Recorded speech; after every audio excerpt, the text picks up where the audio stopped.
What if everything we've been told about weight loss is wrong? And what if GLP-1s aren't actually weight loss drugs at all? Today, I'm talking to Kim Carlos, host of the Plus Sidez Podcast, who lost 110 pounds on GLP-1s and discovered something way more important than the number on the scale. It's not about weight loss, it's about health gain. Kim interviews obesity specialists, advocates on Capitol Hill, and is leading a movement to treat obesity as a disease, not a moral failing. You're not alone, and it is not your fault. In this episode, you'll discover why food noise went completely silent for Kim on these medications, what the gray market for GLP-1s actually is, and why millions are using it, and the real reason these aren't weight loss drugs.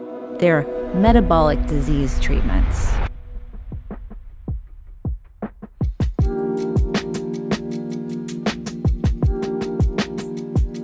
Can you take us back to the beginning of that story and what life was like before you found a GLP-1? I remember when I was a little girl standing over a rice cake in the kitchen with my mom and drizzling chocolate sauce on it. I remember this moment and her sort of taking this opportunity to teach me how to eat. And we did Weight Watchers together.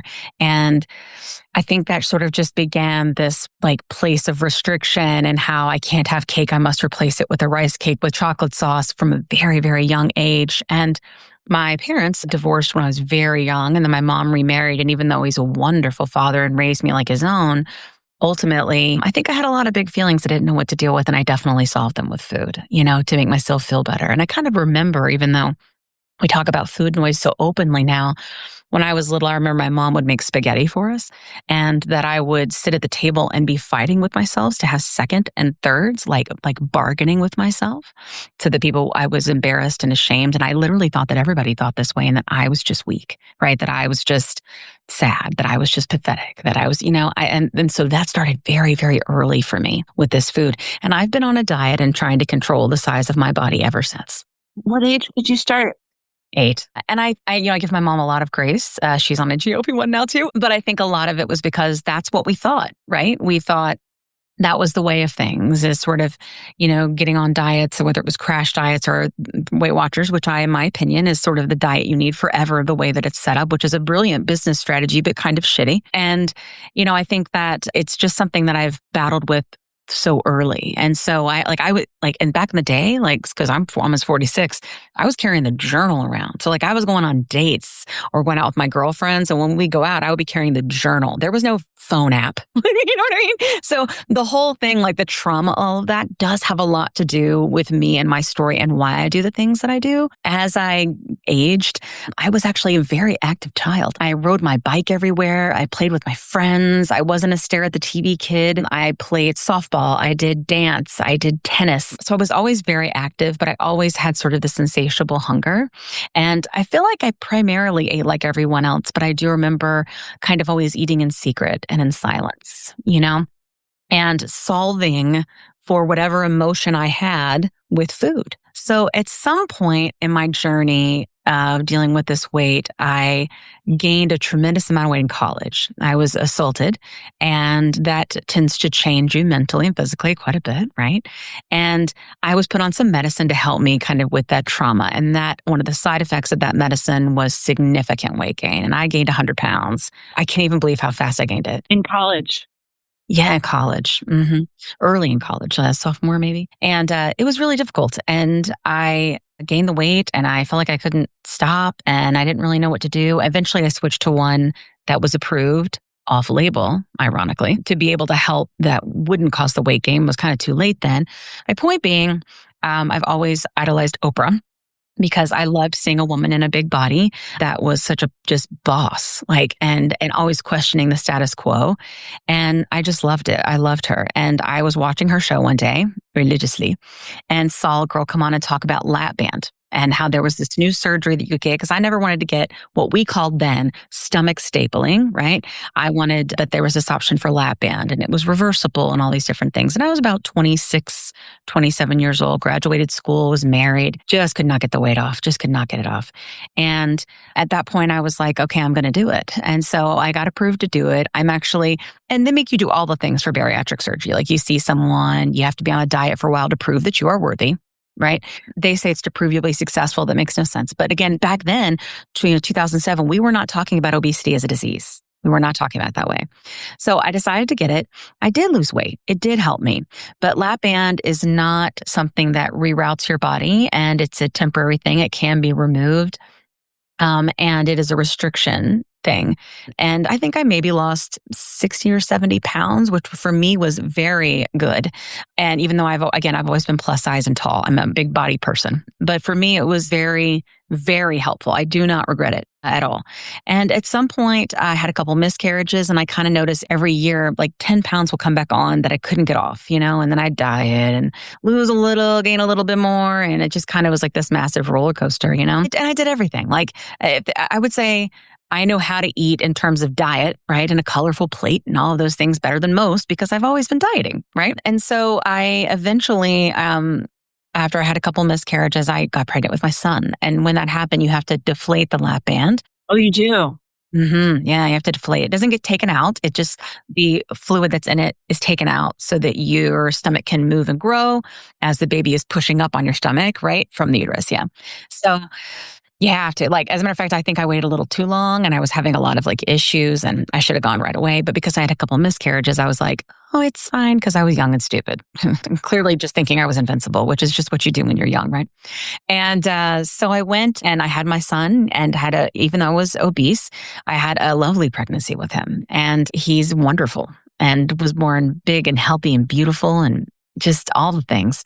And just a gift from God. And I always struggled. I struggled quite a bit. I was very easy to get pregnant for me, but I would, again, miscarry. And when I would ask the doctors, what was wrong, it was like, you just need to lose weight. You're fine. And the specialist would check, you're fine. You just need to lose weight. You got too much weight on you, too much estrogen. You just got to lose weight. So that was always the answer, right? Every time, right? And when I was, pregnant with him, I didn't gain any weight until the last trimester, and then I just packing it on. You know what I mean? By then I had gained it all back. And then by then I couldn't get it off. I really couldn't. So I waited a while to get it reinflated. But during that time, doctors didn't want to reinflate it because they were failing. Because this was many years later. So I had it in 2007. This would have been in 2012 when actually, ironically, the first GLP-1 was approved for obesity. But yeah, so nobody offered it to me. But I finally found a doctor that was willing to do it, reinflate the lap band. He did. And it did help, but it didn't help like it did before. I think maybe I got off 30 pounds, which seems like a lot if you live in a small body, but in a big body, that's not a lot. That's, if you need to lose 150, that's not, quite very much. And so I just had kind of I was like, okay, this is it. At some point, my binge eating began. And you would think, how do you binge eat with a lap band? Your body finds a way. And you eat things that are squishy. You drink when you eat. It's very, very common. Now, there was a lot of shame with that with me, right? Of how am I so privileged and so lucky to be able to have a surgery so many could never have, and I still can't keep my weight off. And even though I had so many amazing things, a baller career, amazing friends. I have the most amazing friends. It's so hard to find one good friend. And I just have the most just bottom bitch friends. You know what I mean? And an incredible family and a son and a husband and all the things that you would look from the outside, not rich or anything, but just look from the outside and be like, I think she's got it together. Right. But it never seemed like enough. And it never seemed like I was good enough because I couldn't control something as simple as my food. And I just didn't understand why. At some point, and this was during the pandemic, I, for whatever reason, thought that I could lift a mattress by myself. I decided to do it like a twist motion. and hurt my back very badly. And you couldn't go see doctors then, right? That wasn't a thing. So I almost for a year, I feel like I couldn't move at all because if I would stand up for longer than a few minutes, I would fall over. Like it was very bad. And at some point it was like, I don't have a choice. I've got to go to the doctor. So I went to the doctor. I'd been trying to lose some weight and I walked in and I said to the nurse when I was walking in, I said, I've only lost 10 pounds and I just can't figure out what's going on. I can't, I'd got, backstory, I had gotten my back addressed by this point. I had gotten what's called radio frequency ablation to go in and like fix the nerve so I could get moving again. But everything just wasn't responding, and at this point I'm 40. And so I just said, I need some help. And I walked in and I had a nurse practitioner and she sat down with me.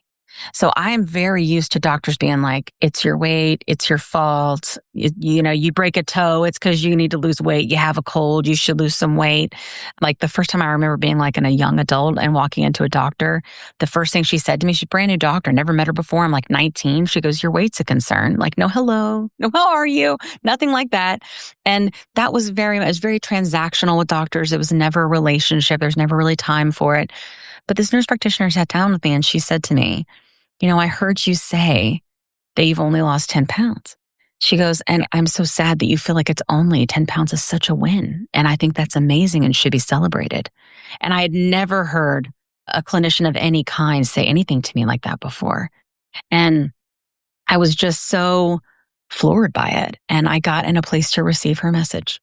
So instead of ignoring, right, because I was so sick of the doctors that were eat less, move more. I've tried it a million times. I probably know more about it than you do, Mr. Doctor, Mrs. Doctor, right? I probably do. I'm sorry, but no, you're wrong. And it doesn't work for me. And maybe it's because I'm sad and pathetic and weak, which is what I thought. Maybe that's what it is. But she sat down and she said, did you know that obesity is a disease?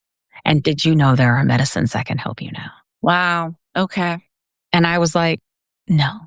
And so I just got in a place to receive and we put together this sort of plan, right? Like, what are we going to do? And it wasn't a plan like nutrition and movement or anything like that, clearly not wanting to overwhelm me.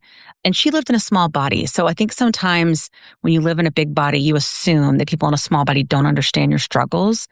And I don't think that's always true the more I've learned about this. So she put me on Saxenda Victoza, which is liraglutide, because it was during the shortage. Okay. And then just for the timestamp here, this was many years ago. What year was this? I started taking a GLP-1 in July of 2022. This is when you met with this doctor? Mm-hmm. Okay. And how old were you then? So I'll be 46 this year. Okay. All right. So I'm just trying to put this in the frame. Yeah. So between 2020 and 2022 was avoidance. My back was hurting. What do I do? Okay. And then 2022 was action plan. So your whole life you've been going, struggling, and you met this doctor. Okay. Mm-hmm. And not even, she was a nurse practitioner. Okay. Nurse practitioner. And she put you on Victoza. Yeah. Saxenda Victoza. Okay. Yeah. That was the one, which is the daily. Yes, the daily. Okay. Yeah. Got it. Because that was all we could get because the shortage for Wegovy was on. And that was right the time when they were releasing Mounjaro. But we started on the one that my insurance would pay for. We ran blood work and, the discussion around my blood work was, look, things are progressing and we've got to get this under control because it's just going to get worse. That's how this works. Was it progressing, meaning you were diabetic? Nah, not yet. Yeah. So, but it was progressing in that way. At least that's what we showed. So we actually didn't even do an A1C at the time. She only did a fasting glucose. And it was higher than usual. And she was like, listen, I think we got to do something. So we didn't do an A1C at the time. Later we did. We were like, all right, let's figure this out. Cause she was like, I'm telling you the way this is where we're at right now. She's like, and what you're telling me, you're going to come back here in a year and we're going to be having a very different conversation. And let's try to get ahead of this, And I was like, okay. So I tried it. I did feel a difference very quickly in terms of my brain. I wouldn't say it was eating a lot less or anything like that in the beginning. But the reason I'm explaining it at this level is because I have taken all of them. And so because of the shortage and everything. So I do and I've taken the diabetic versions because I had diabetes and another story for another day. And I have taken the obesity version as well. It just depends on which ones I could get during the shortage, right? So I was like, okay, what are we going to do? Right. And so we start this medicine, and she didn't give me a lot of information. It wasn't like go on this diet. It was just try it. We're going to sink back. And that was it. Take this medication and see what happens. Let's just see what happens. Right. And so I'm thinking it's like everything else they've ever given me. Right. Like it's like, go take Metabolife, go take Yellow Jackets, go take Phentermine. Like I'm thinking it's just like any other medicine. You go take it. We see what happens. We have a conversation in a month. You know what I'm saying? And so I am a naturally curious person, and I had started making content on TikTok during 2020. You dancing? Yeah, singing, singing. And my son was home with, we were just trying to survive, right? Like with digital learning. He was very little. And I said, Mama's going to join TikTok. What should her name be? And he said, Dinosaur Monkey Farts. And so I was like, all right. So that was my name at the time. And that was my name through all of this. Now, did I think that I was going to become an advocate and all these different things and an activist and all? No. And so it has changed since then. But I am known originally as Dinosaur Monkey Farts. So, yeah. So, and it's because of him. So during this time, I was starting to feel a difference. I got to higher doses of the medicine. And one day I remember I had this vivid memory of going downstairs and feeling a shift in energy. Like there was going to be a storm. Do you know that feeling? Like it gets quiet and like it's going to rain, like you're waiting for it. Yeah. It's just like, I've like, I don't know, the like barometer change, like pressure change, like just that feeling right before, but nothing happened. And I was just downstairs and it was so quiet, right? Like I could hear a pin drop, and I thought I was having a stroke. Oh gosh. How long had you been on this medication? Like maybe 3 months. Okay. Had you lost any weight in 3 months? Yeah, a little bit. Nothing crazy, like 10 pounds or so, which is a lot for, again, a tiny body person. But for a bigger person, it's not a ton, right? In 3 months is good. It's a good amount. But I was feeling better. I was improving. And I thought I was having a stroke. Thought you were having a stroke. I really did. I was like, what is going on? I knew something was up. And then I started going, here we go, Kim. Another diabetic medication, another medication to lose weight, and this and that. And you're so pathetic. And all of these horrible thoughts, in my brain, like talking about this. And then I realized I could hear myself think. And then I was like, oh my God, this was the thing. What if this was it? What if this was it the whole time? Like the entire time that I've struggled with this my whole life and beat myself up about it so much, that I've been so successful in so many areas, but couldn't figure this out. Maybe it isn't my fault. Maybe I was just a sick person that needs medicine. And then I was like, I have to know everything about what's happening. And then I need to tell everyone. I get upset thinking about it because it was such a big moment for me, And I was like, I have to figure this out. And I, at this point, had started just recently tracking on TikTok, like kind of my journey, because I had been following some other people. So this point was sort of October 2022, and I had been switched to Ozempic. So we had gone back and done our blood work and gotten switched to Ozempic. And so I was on Ozempic and started there. And of course, all the side effects in the land, and nobody was really telling you how to manage side effects and stuff like that. I learned it all on. No, yeah, absolutely. I had all the side effects. Yeah, you were on a high dose. Not even. I mean, I started because I had gone to the highest dose you could go on the daily one. So we started at like 0.5 for Ozempic. Okay.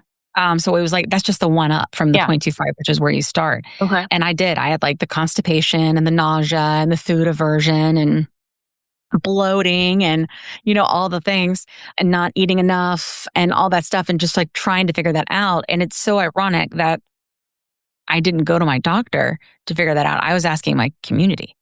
Like, because I had all of a sudden built this community of these other people that were taking Ozempic, Mounjaro, or one of the other GLP-1s, and we were all kind of tracking together. Because at the beginning on TikTok, when we were talking about this, it was when Mounjaro came out, right? That's summer of 2022. And we were tracking, like, it was very much like a culture of accountability and support. It was, it's weigh-in day, it's shot day, here's what I ate this week. And that very diet culture, Weight Watchers kind of thing, right?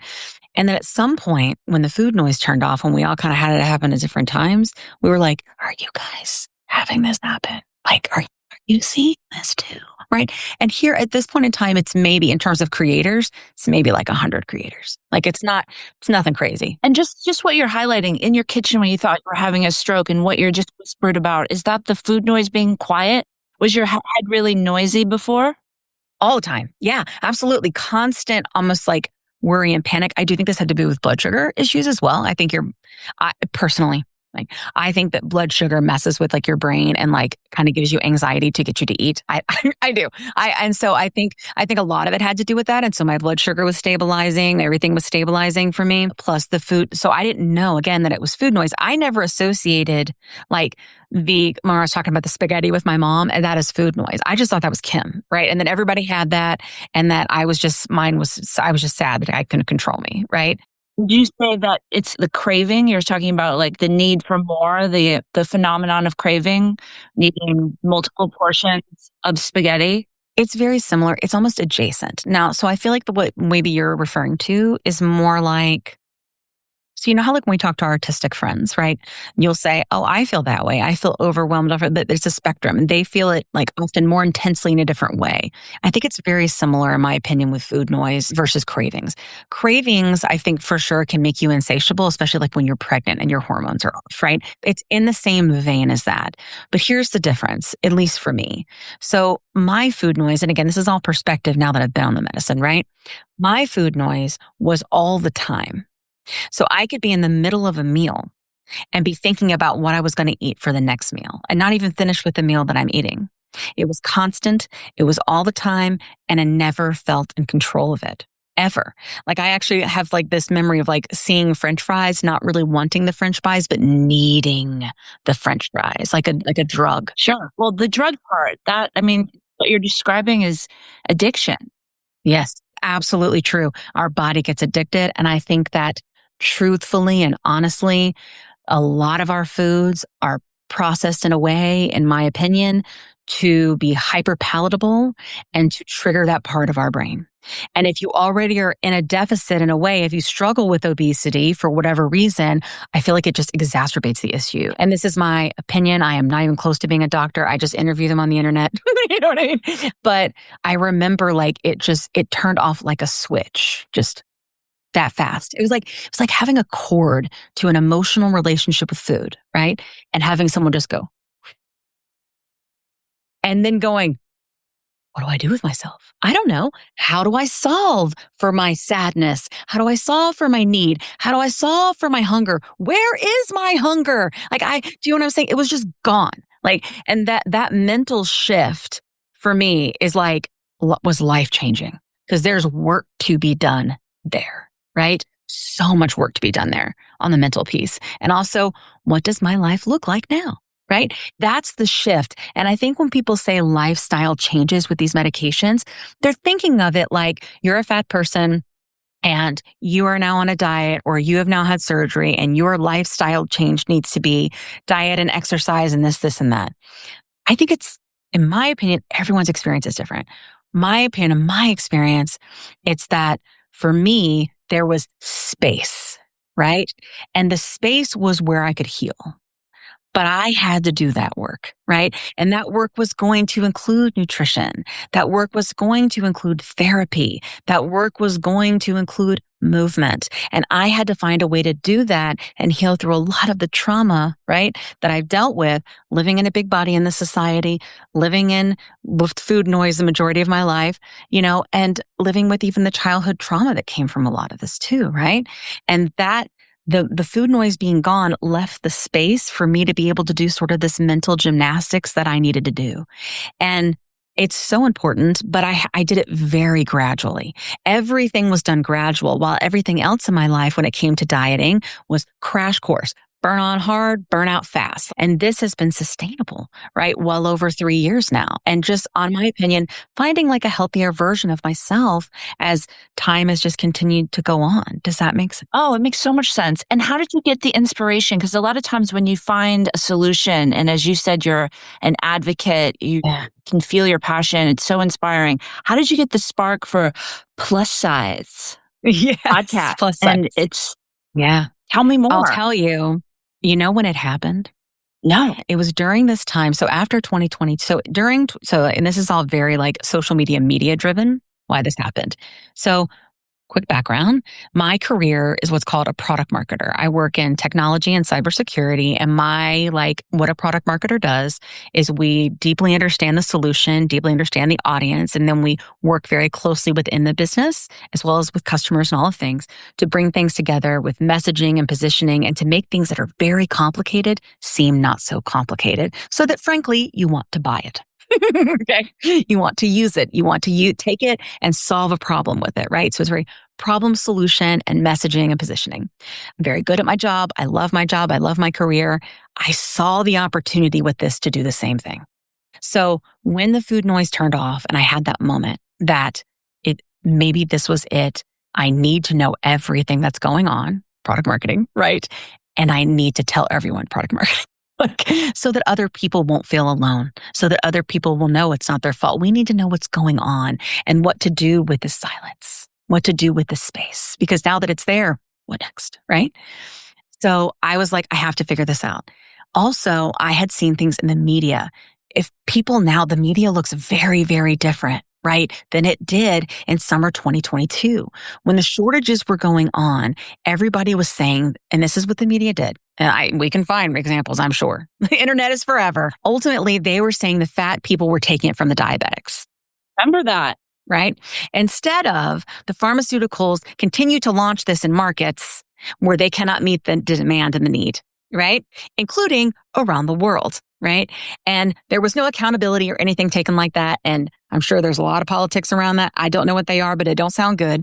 But I think that what we were seeing is we were being villainized. And they were also sort of taking our videos, and hiding our bellies and putting us on GMA and talking about all of this and then interviewing diabetics and kind of having them say things like, you need this to live and stuff like that, which is not true. I can speak from example. It's not true.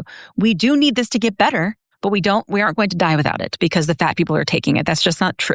So this just false narrative and this just complete and utter, I don't mean to cuss on your show, bullshit. Just that was happening was just driving me insane. I also felt like they were very much undervaluing the amazing life-changing experience that we were all having. So this experience that I'm sharing with you, while it's unique to me, it is not unique. It is not a unique theme. This was happening to everyone and we were all going through it together on the internet. And I'm an older, most people on TikTok back then were 20, teens, but here I am and we're all building this, what is now a community, a massive, thriving community. Even when they try to shut us up, we just keep coming back. Another story, another day. Again, I'm a lot. I love you. You're awesome. And this is on TikTok that you're having this conversation? Yes. So we're all talking. So one day I sit down and make a TikTok and I go, guys, what if we have our own podcast? What if we elevate this conversation? What if we have everybody come on and tell their stories?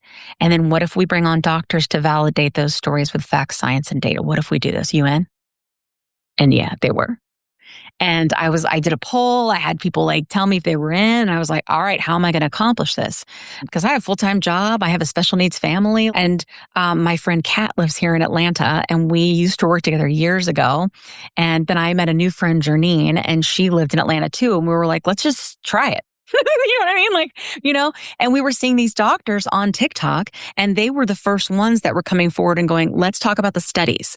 Let's talk about what's reality. Let's talk about the disease. Let's talk about why not your fault. Let's talk about side effects. They were leading the way. So people like Dr. Spencer Nagoldowski, even Dr. Myra, Weight Doc, if you don't know Weight Doc, all those people on TikTok, they were leading that way for us. They were holding the torch so we could all understand. The issue was that the misinformation and the lack of knowledge and education, even of PCPs who were prescribing the medications, was so vast that people were coming to us. And so we all just started going live. And when we were live, people were asking us all these questions, what do I do because I'm constipated? I can't eat.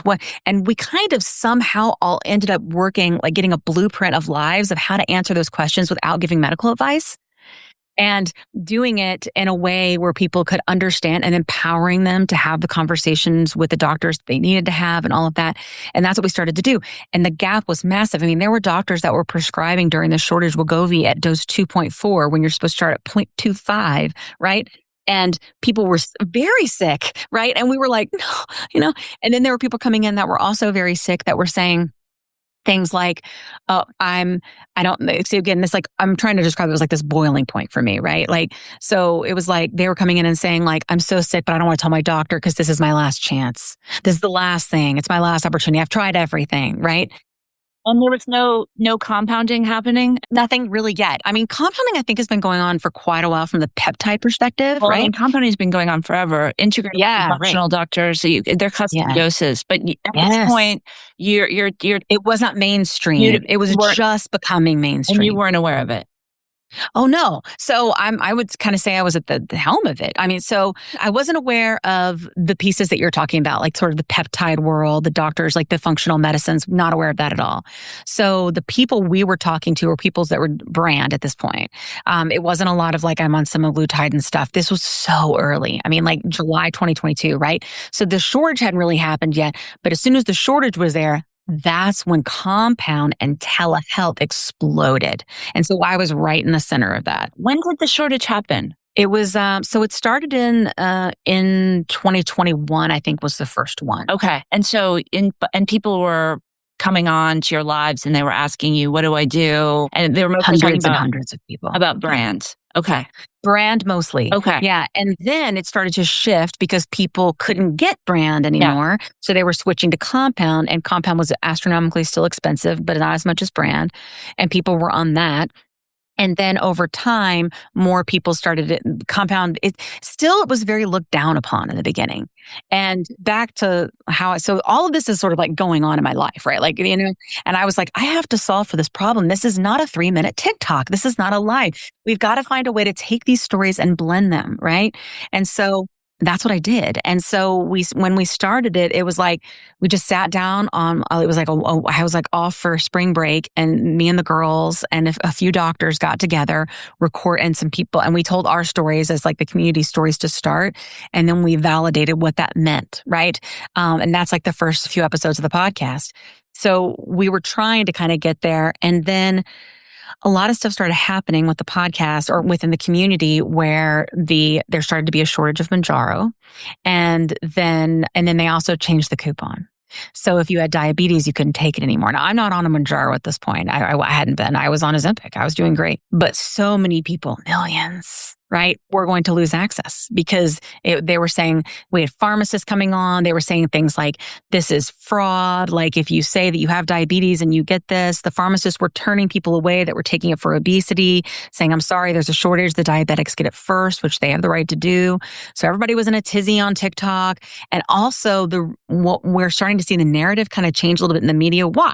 Because Weight Watchers bought Sequence, which was a telehealth, right? And they are a PR machine. And we went from one day, we are the villains in this story, right? Those with obesity taking this medicine, right? And then the next day, wait a minute, Weight Watchers involved? Maybe there's something to this obesity. Maybe there's something to it being a disease. And I'm telling you, like, I don't like Weight Watchers, but at the end of the day, we are where we are as a movement and with the price of these medications because they entered the market. And I have a lot of trauma around Weight Watchers, which we talked about, but we are. And so I'm grateful and thankful that it happened. Yeah. And wasn't that Oprah too? Wasn't Oprah on board with that? So Oprah came on, I want to say that was 2022, 2023, end of 2023 is about the time I think she came in. Maybe it was because it's 2025 now. Maybe it was into 2024. I can't remember.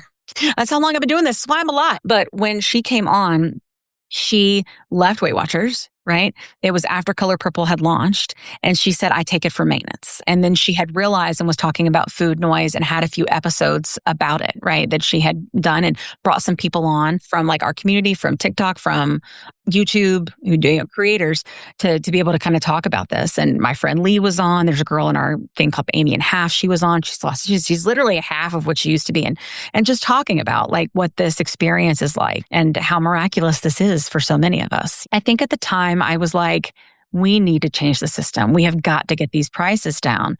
And so the podcast became very much focused on both education and advocacy.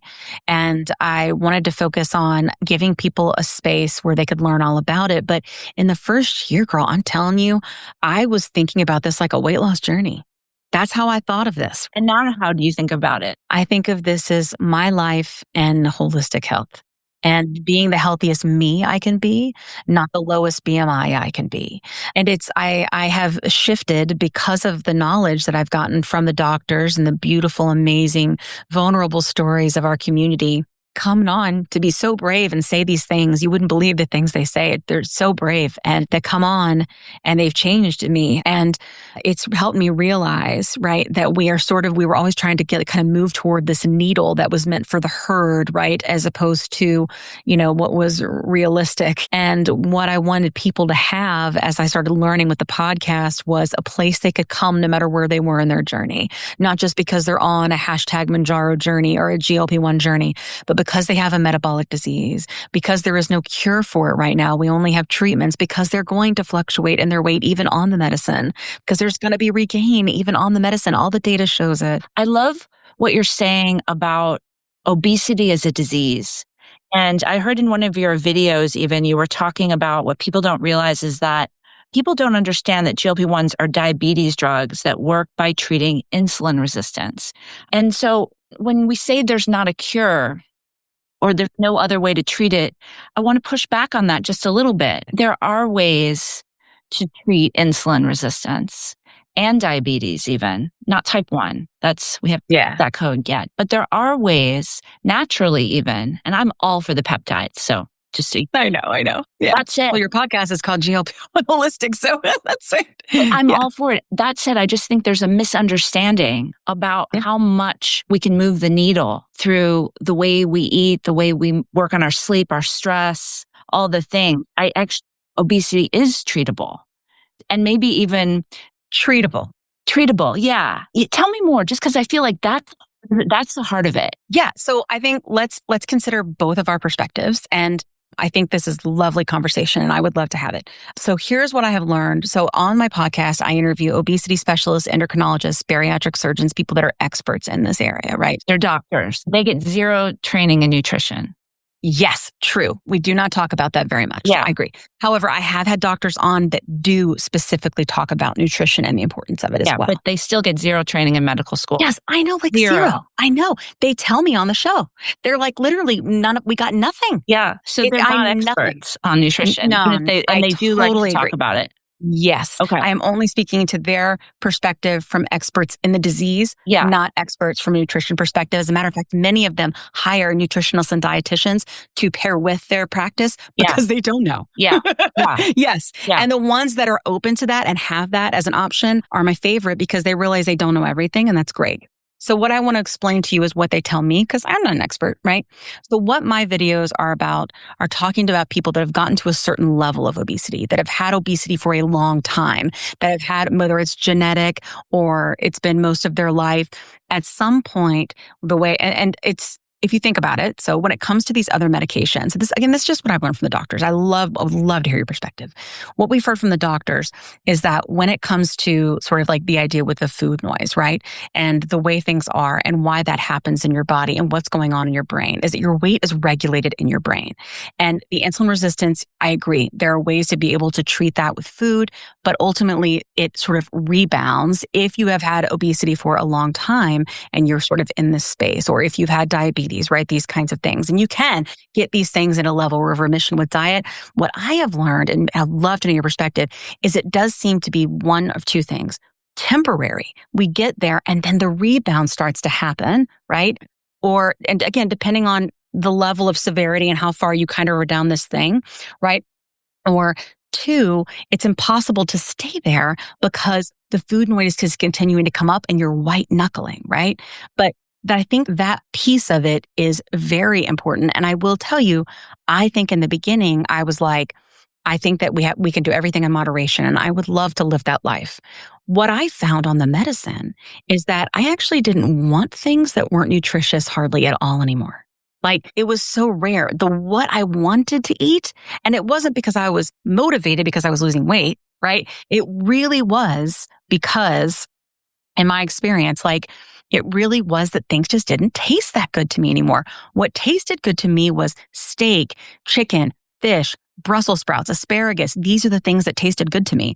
But before, when I was so dysregulated, those things didn't taste good to me at all. And I didn't have this like addiction and this pull. But once my body started to stabilize, then the nutrition was able to stabilize and be sustainable. And so I think the reason I talk about this insulin resistance piece is I'm speaking to my community, not a weight loss community. I'm speaking to people who have had obesity for a long time, and those with diabetes, and it being so far down the dysregulation path, right? And them have trying the nutrition and having that rebound. What I try to talk about with the medicines is that like what they gave us before for phentermine or things, that was only working on a symptom of the obesity, which is the hunger, right? But the medicine, the way the doctors explain it to us, work on the insulin resistance. So they help your body, right, process insulin more efficiently if you have a dysregulation in that area, which from what the doctors have told me on the show, not about 93% of people do, right, that have obesity and that have had it for a long time. We know there are non-responders, right? And it helps them in that area. So I think it's less about that we can't solve it. I think it's less about we can't get in a remission with food. I think it's less about any of that. I think it's more about how do we get it to where mentally and physically you can sustain those changes that you've made with food to where you're not fighting yourself with that food noise every second of every day. Because every time I've tried it, the way that the restriction is, eventually my body is trying to regain. Like I think about the way food is for me. Like, I remember having this moment on the medicine where I was looking at one of those Little Debbie cakes. We were big Little Debbie cake people. And I was hungry, but I didn't know that I was hungry because I had the medicine. I didn't know. And I was like, that's what's to eat. And that's what I would normally eat if I was just grabbing something fast and on the go. And I was like, but I don't really want it. And I had this shift. And I was like, I'm going to eat one of these little balanced fast breaks that had like raisins and nuts and cheese in them. And I ate it. I was very satisfied. And I was like, oh my God. Like just understanding the difference, like that gymnastics I've never been able to do before. It was just automatic. It was just, I couldn't help it before I knew it was in my mouth, this addictive piece, right? And so I think that we talk about obesity being very complex, right? That it's not just one thing or another. More when I talk about the medicines is I want people to understand that they don't just make you less hungry. And if it was just about that, we would take phentermine. It's cheaper. Right? Like it does so many different things to a dysregulated body. I would love to talk more about what you're learning as about nutrition and lifestyle while on a GLP-1 and how that works with the disease of obesity and all the things, because there's so much we can talk there. And want to insert one thing, our doctors, we love them. That said, they really don't understand the nuance of nutritional science and how much move the needle. Even like a GLP-1, you can do very similar things with a GLP-1, just managing your glucose levels by diet. And without getting into the weeds about that, I look forward to just talking about that more. And just curious, you talk about the stigma, and I think that is still, it's not in the rear view window. And although people like yourself, and hopefully what I'm doing as well is helping to maybe destigmatize it, but what are you seeing about the stigma? I mean, people are saying it's a shortcut. They're embarrassed to say that they're on it. What do you think about that? Yeah, I think that it's because a lot of people don't want to accept that obesity is a disease and that it's chronic and that it's progressive. And so if we were talking about anything else, and if you think about it, if you hear people that have obesity and have type 2 diabetes, which we know are most people, that if you hear them, nobody is saying to them that it's or to me, right, that I'm taking a shortcut because I'm on Manjaro to treat my blood sugar, right? Nobody's saying that. No, and I really do think it's a level of acceptance of this disease, of this being a disease, right? And I think it is very much, and I think you're right, what you're saying about food and being able to control these things, it's true. What I have learned is it's that the brain continues to fight us, and it's that struggle. And that I think the medicine helps with that struggle. And then that way we can do all those things and those things stick. And I also think it can make the medicine work better. That's what I'm finding. Like when you a few hacks with like getting your macros dialed in and your sleep and your hormones, you don't need to be on the maximum dose. You can even bring it down. Totally, especially for maintenance. Like, is there a way that we can be on less medicine and be able to do food medicine, like with combined? It is not simple. It is not just this. It is not just that. It is a combined. It is a very complicated disease. Yes, it is. And just to pivot for a second, Rosie O'Donnell, how did you get her on your show? That's so cool. Oh, yeah. So Rosie was creating content and was on Manjaro about the same time this all was going on. And she was having these like moments, these no food noise moments. And again, Rosie's been on everything, right? Like we all have, right? So this is different. We all felt the switch. We all felt it be different, right? And Rosie had started taking it for her diabetes and had lost weight like very quickly. Rosie has had a heart attack. She talks about this on her social. And so she had been big on TikTok at the time. And I followed her because I love her. I do not care what she thinks politically. That's just who I am. But I love her. I think she's wonderful and a very kind, special person.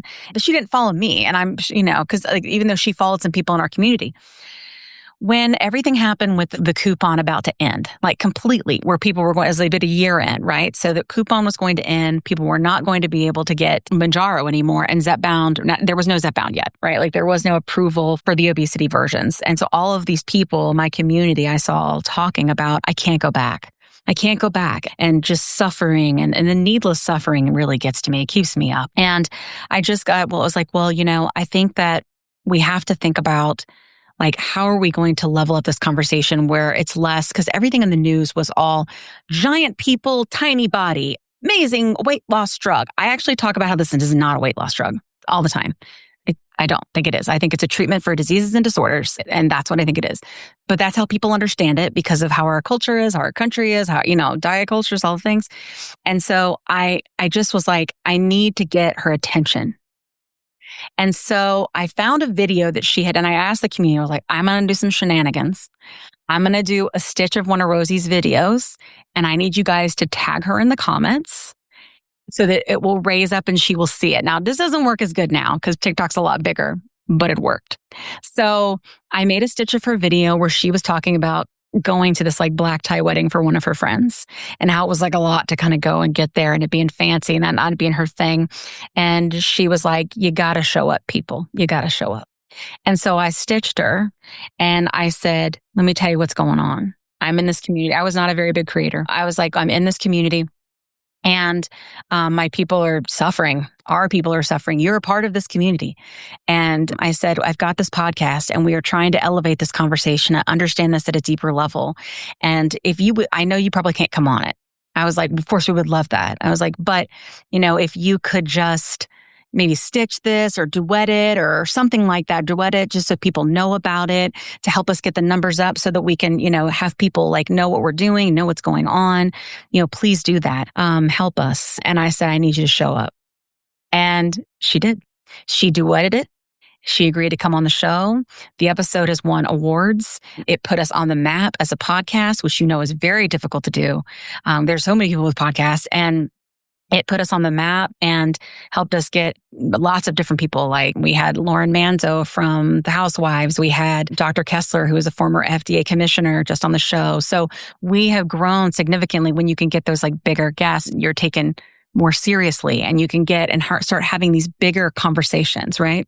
About the problems with the system, right? About how do we get access, about how do we get holistic care, right? How do we do that, and learning all of these things that we need to be able to have the right conversations with our doctors, with lawmakers, etc. So that's how it happened. And she's just the most wonderful, in my opinion, I don't care what anybody says, person. She's fantastic.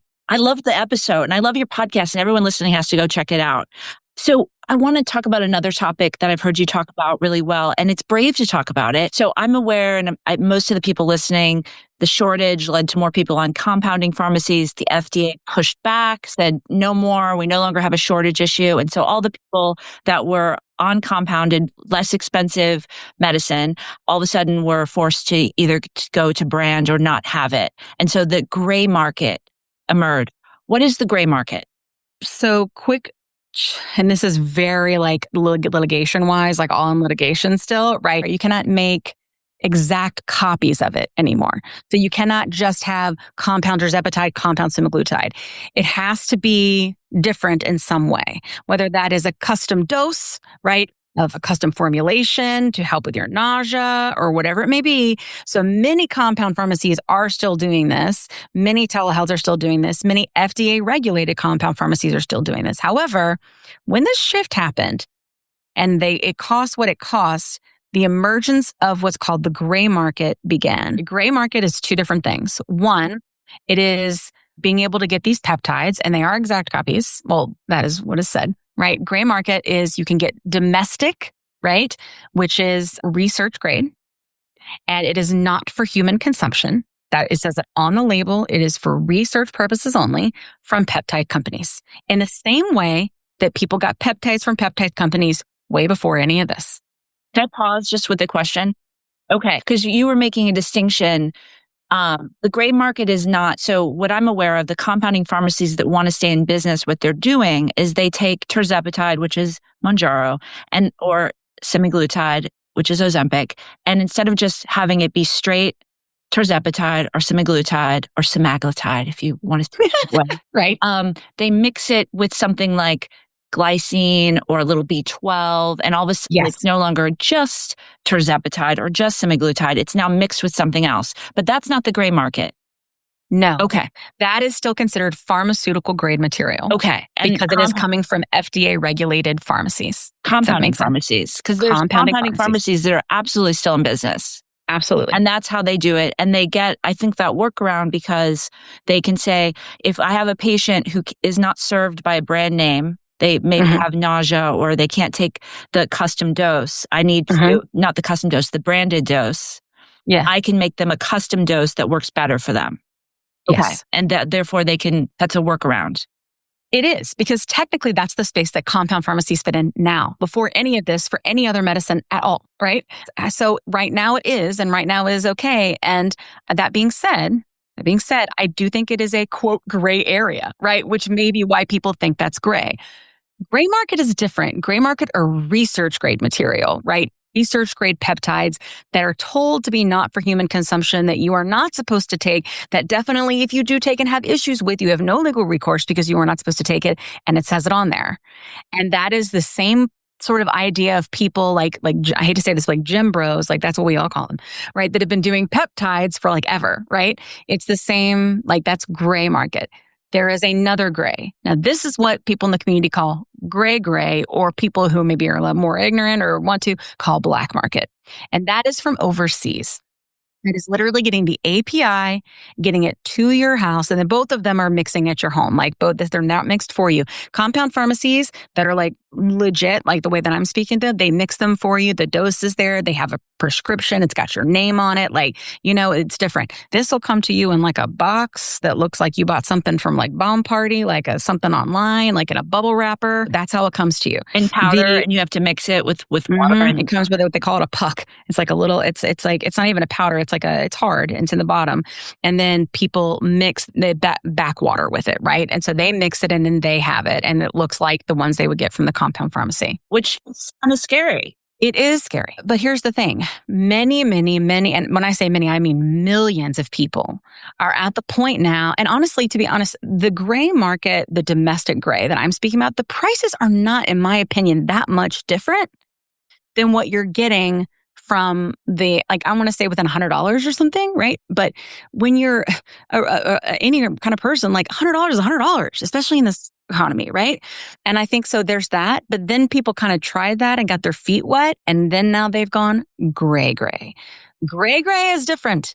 That is buying literally the API from another country. They are buying groups. They get together, they buy it, they test it, they hope it goes well.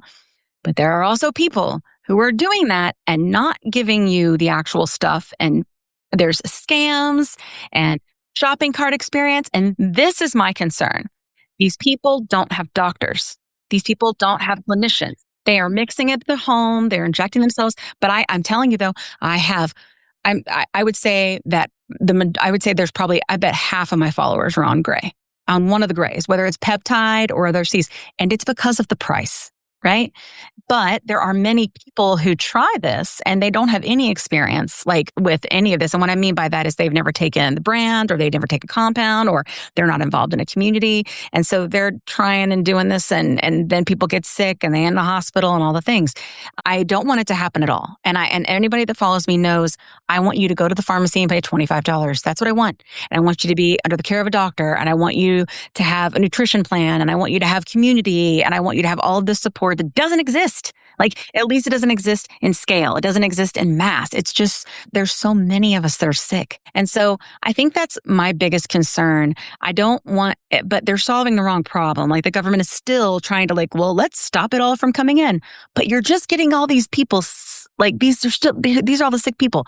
Get the price lower. We have to find a way to get the price lower. We have to find a way to educate the PCPs better so they know how to give better care in this area because they're the first line of defense. And with the amount of people that have obesity and the amount of people that have overweight that are heading in that direction and the amount of people of all of those that are heading to be diabetics, there are not enough specialists. There are not enough doctors, certainly not educated in this area, right? So I got to do this spot with WebMD Medscape where they interview me about my story and then they take it to these events, all of these different events that are educational events for PCPs where I'm telling them these things. Like, you've got to find a way to understand this. We're at a point where we need you. You're the first line of defense. You're where people are coming. A lot of people are going to telehealths. Most telehealths are shopping cart experiences. Most telehealths don't tell you about nutrition importance. Most telehealths don't tell you about the importance of movement and strength training. All those things I learned. And I didn't know, I didn't understand how important strength training is for weight loss, for health. Not at all. Didn't at all. Because when you're in diet culture, they tell you to eat less and move more. That's the direction. But that's so much more than that, especially on these medicines, right? I need to know about your advocacy. You talked about going on, I don't know all the political terms, but would you say you go to the Hill? What is The Hill? Yeah. Tell me about this Hill, Kim. Yes. So the Hill as in Capitol Hill. So the Obesity Action Coalition is an organization that's driven by patients and who have obesity and want care and change. And so we go and advocate. So for example, I just went and we were advocating for TROA, which is the Treat and Reduce Obesity Act. And why do we want that? One, we want the Treat and Reduce Obesity Act because it will put GLP-1 medications for obesity on Medicare.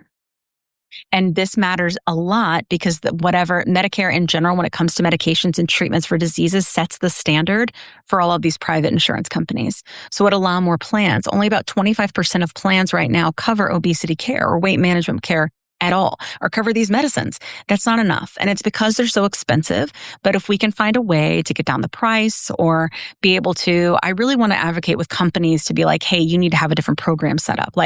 Cover half the cost of the medicine for these people. We have cash pay prices now. Let's figure it out. If you don't want to have that plan, offer buy-up plans that allow for them to pay a little more for the insurance. There are ways around this. They're just not doing it. And so I'm trying to raise our voices and then try to represent the people that come on my show and the people that follow me so that they understand, we are working for change. We need change. And we need a plan of how this is treated, how people get quality treatments because they are worthy. They are worthy. They are not disposable humans. The people that I know that have obesity are the most baller, badass people I've ever met. They start businesses. They become advocates. They go to, all these places and do all of these amazing things. All they do is they get their disease treated and everything that they were meant to do because they've always had to have so much grit just to get by. Right? For all the diets and all this and all the times they've had to just get up again after they would fail. They are strong and mighty and powerful and they deserve it. And everyone deserves it. And I think that why I care so deeply at this level is if you really look at the data and the statistics, no matter how much we say that diet is important. It is. You and I both know it's very important. It's incredibly important. It's not enough. It's not enough. And the way that things are going with obesity and with overweight and the fact that Medicare is paying for obesity, they're just paying it on the back half, right? They're paying for dialysis. They're paying for diabetes. They're paying for heart disease. They're paying for Alzheimer's. They're paying for all of these things on the back half instead of the front half. And people get in remission from this within months on these medicines when they're having the proper nutrition and movement and all of the things they are.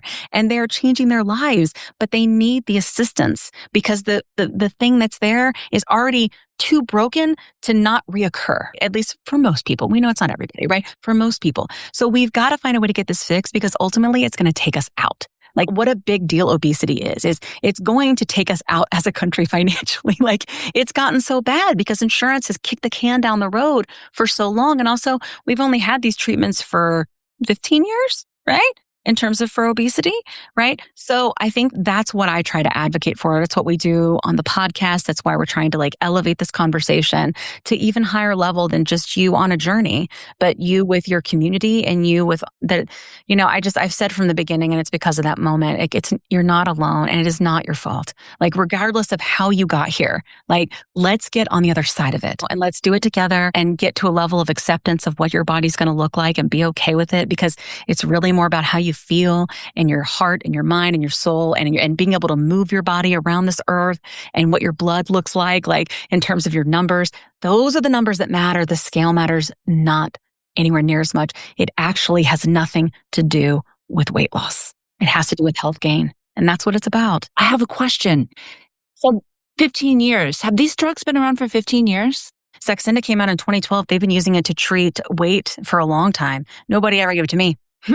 but yeah, so they've been around a long time and even Victoza before it was Saxenda, because they're the same thing. They were prescribing that off label to help with weight as well. Not just with blood sugar or diabetes. No. Okay. No. Interesting. And it's because the dysfunction for many people that have had obesity at the same time, it's because the dysfunction is the same. But when you have diabetes, it's progressed further, right? So we want to stop that progression, which is the whole idea of the movement and nutrition, like getting that done as soon as possible. I think that's why it's really important with kiddos that are struggling with obesity, getting that taken care of as soon as possible, possibly doing GLP-1s if we need to interject to make that stick so maybe it never develops further. That's the thing is it's a progressive disease. It must be treated very seriously and multifactorial. We have 20 years of data on these medicines. These are not new. Now, the double agonist is new, right? Which is Mounjaro, and the triple agonist, which will be the triple G that's coming out next year, retatrutide, that is new. Let's save that for another podcast.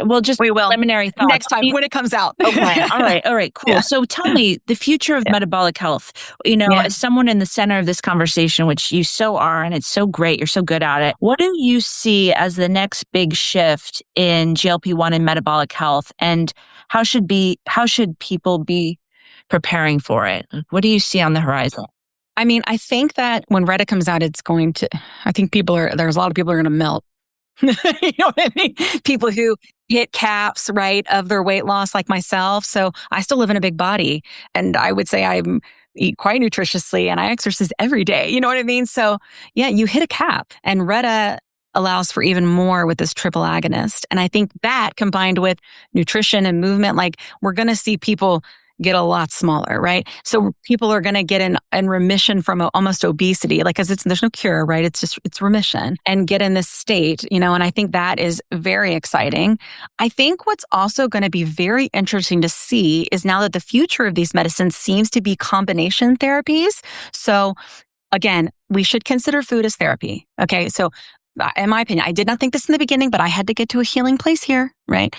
It is, right? It is a part of your therapy. That plus your movement, plus a lot of times we need additional help because again, the weight is regulated in the brain. So a lot of times some of us need Wellbutrin or Contrave or Qsymia or Phentermine combined with these medications. This is common to be able to do together so to be able to control the food noise so you can stay on that path, right? That's the thing is being able to stay on that path and not have your body and your brain fool you into going a different direction and giving into it and losing all over again in a bad way. So I think the future is seeing these combined GLP-1s, these combined therapies, and then hopefully getting at a place where people understand what maintenance looks like. I do not think this has been defined well yet. I think we're sort of defining this as we go. What does it look like for those with obesity? What does it look like those for diabetes? What equals maintenance? Do we need to up and down our dose when this happens? Do we need to lower our dose and change our food? Do we need to combine things like hormone replacement therapy? I think think it's going to be a moving target that's going to continue to move forward. I think that there is, while we see long-term studies for these double and triple agonists, we don't have anywhere the data on them that we have on the single, right? And what I mean by that is just GLP-1, right? And so I think the single agonist, we got 20 years of data on, right? But now we're getting into the double where we have, I think, maybe 3 to 5 years of data on. Like the studies were 3 years, and then you think they did probably a lot of like in-lab studies and stuff like that, making it before that, which I can't speak intelligently to, but I want to say a few years, so that, and then we see it in market. So quite a lot of data to show this is very beneficial. I think that what we're seeing as people who have been on it from the get, right, is that there is regain. There is regain. There is regain. There is change in your body. And it's that adjustment of what do we do now? Right? Regain because this is a whole separate podcast, but I told you I was a lot. I think a really cool podcast could be about plateaus, stalls, regain. Let's do that on dosing. Yeah. I'd love to do that so much. Yeah, girl. Okay. So just because I'm so excited. So I'm so excited to learn from you. I can't wait to come on the show. It'll be so great. And right back at you, girl. I've learned so much just by having this conversation. And I know I can just hear the audience saying, thank you, Kim, for being here and sharing your knowledge. What's up for you in the next 18 months? What are you excited about? Well, I'm being featured in a documentary about this from a director out of actually Denmark. And so I don't know when that comes out, but it's still being filmed. We have obesity. I know it's very exciting. We have obesity. And of course, this is the message I'm saying, right? Like it's not about weight loss. It's about health gain. That's the message, right? And talking about the issues with being in a big body. I think that in a lot of times, like we get when we're on TikTok, we think that we've kind of gotten through this bias. No, it protects us. The algorithm, even though it is incredibly silencing and controlling, it also is protective. It keeps a lot of the trolls and the people that think that we're straight trash out of it, because every now and then it'll break out and you would not believe the comments that these people say. Like, we are not far enough along on this journey, And so I think like that's what we're going to see, right, as things coming out. So I plan on doing that. I'm writing a book. It's called Our Last Shot. And it is, it's a play on words, obviously, but it is about my experience, my journey, like all these things I'm talking about, and what's next and all the things I'm learning. So when that comes out, I don't know. I'll let you know. I'm still working on it. But it is because a lot of people felt like when I was in the lives, remember, like I told you in the beginning, that they felt like, this is it for me.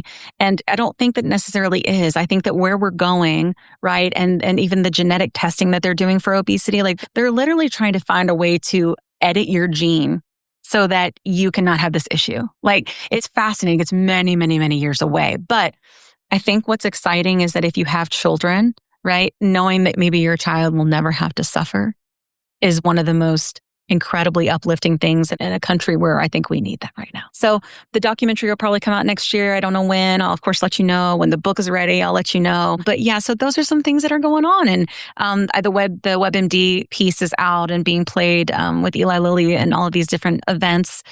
So when that's able to be shared, I'll share it, but it's all being rolled out there. And so I'm hoping that will lead to some more things. But the advocacy piece and trying to get the Treat and Reduce Obesity Act out and working with the Obesity Action Coalition to try to change things. My thing has always been, let's get loud and change things. It's the end change things that's important. And here's what I know. I cannot do it. It is not me. It is us. It is the collective. It's all of us together and all of us going, this isn't okay. And we have data now and we don't need any more programs and we don't need any more tests. We need access and we need care. We need good quality care. And that is missing. And we need that. Wow. Mic drop. Boom. Boom. Girl, good place to end. Yes. I am so happy to have you here. This has been so much fun. You are a wealth of knowledge and you're really fun to talk to. And I wish we could talk for 2 more hours. We'll just have to do it again. So Kim, thank you. I'm really grateful. And let's just say goodbye for now. For now. And then we'll get you scheduled when you have some time, when you're back home. And we'll have you come on. And I want to learn about macros. I don't know anything about macros. If you could teach me all about that, I would love it. I don't understand it. I don't know what it is. I'm scared to ask. Okay. Well, awesome. Sound good? Yeah, sounds amazing. I'm so glad we met. Thank you for having me on. I appreciate it. Anybody that wants to follow me, I'm usually DMF something on all my socials. And of course, the Plus Sidez Podcast, if you're a podcast person, which you are, if you're watching this. So we would love for you to come over and hang out with us and join our community. Yes. And we'll put all your information in the show notes. You're such a wonderful follow. Everyone's got to follow you and sign up and all the things. Thank you again, Kim. And bye for now.